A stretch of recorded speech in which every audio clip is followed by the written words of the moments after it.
How to know if you're being used for sex. Feeling like you're being used for sex is a terrible experience, and the dynamics can make you question whether you're overreacting. Notice how often you spend time together without expecting it to end in sex, how they react if you're not in the mood or are unwell, and whether you feel emotionally connected to this person. Trust your instincts and honestly evaluate your interactions to determine if you are being used. Method 1. Examining your interactions. 1. Notice what time of day or night they most often contact you. If their texts and calls only come late at night or when they're drunk or lonely, you might be getting used for sex. Notice if they ever contact you during the day or respond to your messages and calls promptly. If they text you late at night every time they're out drinking, they're likely just looking for a hookup.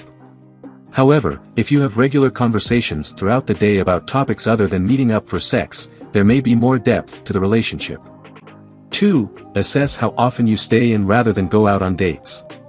Do they prefer to come over to your place or have you at theirs? If you suggest going out, do they seem disinterested? Remember, this could be framed as being romantic, but staying in increases the chances of having sex compared to being out in public. Some people are just homebodies, and that's fine.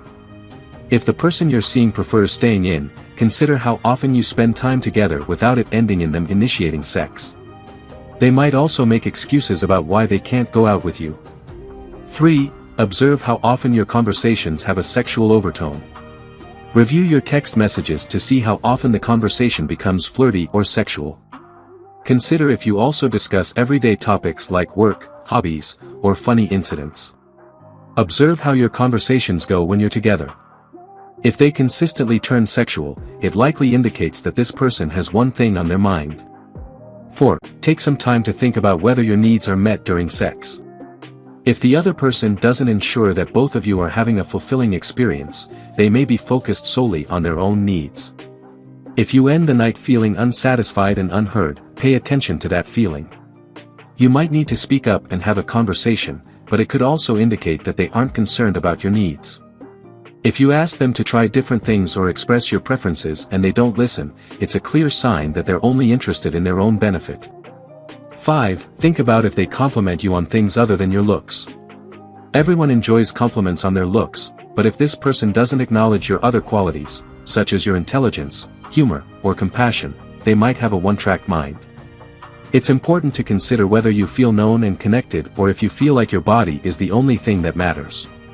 Try asking them what they find attractive about you. If their list focuses on physical attributes, ask what they like about you beyond your appearance. This can prompt a deeper conversation or reveal their true intentions. 6. Consider whether they've ever introduced you to their friends or family. If you're regularly having sex but have never met their friends or family, it might indicate they aren't interested in a genuine relationship with you. Similarly, notice their reaction when you suggest introducing them to your friends. Are they interested, or do they always seem to be busy? Tip: if you do meet their friends or family, pay close attention to how you are introduced to them. You could even ask the person you're sleeping with how they describe your relationship to other people or if other people even know you're spending time together. 7. Give their actions more merit than their words. Someone might tell you lots of sweet, romantic things about wanting to be together, but if their actions don't align with their words, they may be using you. If they say they want you to meet their friends but never arrange it, they don't actually want it to happen. If they talk about going on nice dates but are always too tired when the time comes, it shows that it's not a priority for them. Conversely, if they say things like, "I just want things to be casual," or "I'm not looking for a relationship right now," take them at their word. These are clear statements about their intentions and shouldn't be ignored. Method 2. Experimenting with different scenarios. 1. Ask them to do something that won't end in sex to see if they agree. Choose an activity outside the house that has nothing to do with hooking up, such as volunteering, working out, attending a community event, or just meeting for coffee. Let them know you have a commitment afterwards so you can't hang out all day or evening, and see if they agree.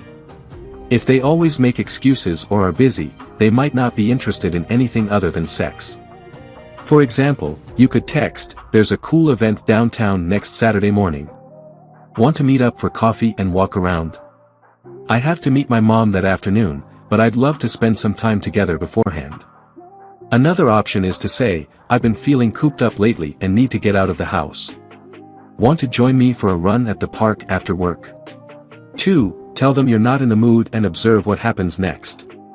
The next time you're together and they try to initiate sex, say, I'm not in the mood. Let's just spend time together. If they stop being charming and affectionate once sex is off the table, it's a clear sign they were mainly interested in hooking up. If they say that's fine and settle in to just hang out, that's a good sign. But if they get cranky or leave, you have your answer. 3. Pay attention to how they act once sex is over. After having sex, do they leave quickly or seem eager to be alone? Do they immediately grab their phone or turn on the TV, disengaging from interaction with you? Try suggesting another activity, such as grabbing a meal, going to a movie, or simply having a conversation, to gauge their interest in spending time together beyond sex. Notice how you feel about the way you're treated after sex. If you sense you're being ignored or used, there's a valid reason for those feelings. Trust your intuition. It's likely you're not being unreasonable or overly dramatic. 4. Text them about something personal and see how they respond. Send them a text about a work issue or a conflict with a friend and observe their response and how promptly they reply. Look for signs of concern, compassion, or thoughtful advice. If they don't respond or give a dismissive reply like, "That sucks," it shows they aren't offering you emotional support. Someone who is primarily focused on sex won't be deeply invested in your emotional well-being. 5. Observe how they treat you when you're feeling under the weather. The next time you're sick or feeling a bit down, let them know. Observe if they offer to help or do something to lift your spirits. If they show disinterest in seeing you or talking until you feel better, it indicates they're primarily focused on their own needs. However, if they check in on you, bring you food, or do something thoughtful, it demonstrates genuine care and concern for you. 6. Ask to meet their friends or invite them to spend time with yours. If you're concerned that your relationship revolves solely around sex, try to move activities beyond the bedroom. Arrange a hangout with their friends at dinner or a bar, or invite them to join you with your friends or family during your next plans together. Take note if they consistently make excuses or claim to be busy whenever you suggest meeting their friends or introducing them to yours. This behavior indicates they may not be interested in becoming more integrated into your life. If you enjoyed watching this video, don't forget to like, subscribe and turn on the notification bell, so you don't miss any new videos. Let us know your thoughts about this video in the comments section down below and feel free to stay and enjoy it until the end. Also make sure to check out our next highlighted video and we will see you next time. Thanks for watching. Please like, share, and subscribe.